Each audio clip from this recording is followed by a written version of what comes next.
ఇప్పుడు లోకేష్ గారిని బాగా హైప్ చేసేటువంటి ప్రయత్నం చేస్తున్నారు, ప్రజల్లోకి తీసుకొచ్చేటువంటి ప్రయత్నం చేస్తున్నారు.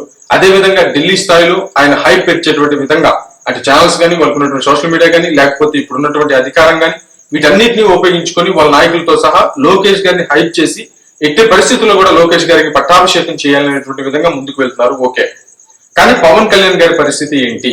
ఇప్పుడు పవన్ కళ్యాణ్ గారికి సంబంధించి ప్రతి విషయంలో కూడా ఆయన ఓర్చుకుంటున్నాడు. మామూలుగా మీ పార్టీని మీరు బిల్డ్ చేసుకోవాలి, మీ పార్టీకి సంబంధించి మీరు ముందుకు తీసుకెళ్లాలి, మేము ఎలాంటి సహకారం అందించము అనేటువంటి సింటమ్స్ ఆల్రెడీ ఇద్దరి మధ్య డీల్ ఉందా? ఓన్లీ రాష్ట్రం కోసం, ఎవరి పార్టీల భవిష్యత్తు కోసం, వాళ్ళ కోసం మాత్రమే ఈ కూటమి పెట్టుకున్నారా అనేటువంటి విషయం చెప్పగానే చెప్తున్నారా అనేటువంటి అనుమానాలు చాలా ఉన్నాయి. అంటే వాస్తవంగా చెప్పాలంటే దీన్ని బట్టి అర్థమవుతుంది ఏంటంటే పవన్ కళ్యాణ్ గారి సీఎం చేయడమే టార్గెట్, దానికి పవన్ కళ్యాణ్ గారు సహకరించాలి కాబట్టి ఎట్టి పరిస్థితుల్లో ఆయన్ని హట్ చేయకుండా దాన్ని ముందుకు తీసుకెళ్లేటువంటి ప్రయత్నం అయితే మాత్రం ఎట్టి పరిస్థితుల్లో పవన్ కళ్యాణ్ గారు లేదే లోకేష్ గారిని సీఎం చేయలేము.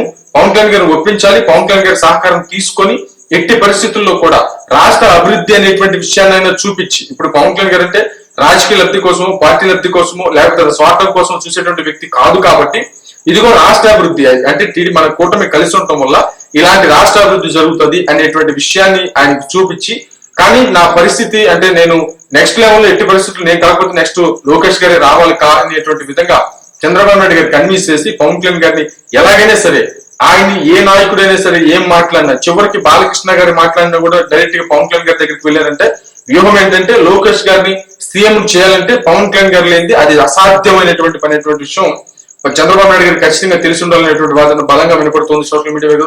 చాలా మంది మేధావులు మాట్లాడుతున్నటువంటి పరిస్థితులు అయితే ఉన్నాయి. అంటే మీరు గమనించండి, నేను ఆ రోజే చెప్పాను, బాలకృష్ణ గారి ఇష్యూలో చెప్పాను. అంటే ఒక సీఎం డైరెక్ట్ గా పవన్ కళ్యాణ్ గారి ఇంటికి వెళ్ళటం అని అంటే ఆషామాషి వ్యవహారం కాదు. కానీ ఒక విషయంగా చెప్పాలంటే పవన్ కళ్యాణ్ గారి విషయంలో కొన్ని విషయాలు ఆయన హట్ కాకుండా, ఏ విషయంలో కూడా హట్ కాకుండా చూసుకోవడంలో ఇప్పటి వరకు వాళ్ళు సక్సెస్ అవుతూ వచ్చారనేది మాత్రం క్లియర్ గా అర్థమవుతున్నటువంటి విషయం.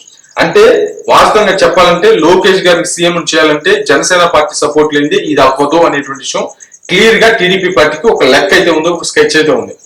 ఇంకోటి జనసేన పార్టీకి సంబంధించి, జనసేన పార్టీ అధికారంలోకి రావాలంటే పవన్ కళ్యాణ్ గారు సీఎం అవ్వాలంటే ఖచ్చితంగా పార్టీని బిల్డప్ చేసుకోవాలి, ఈ 5 సంవత్సరాలు బిల్డ్ చేసుకోవాలి, కొత్త నాయకులను తయారు చేసుకోవాలి.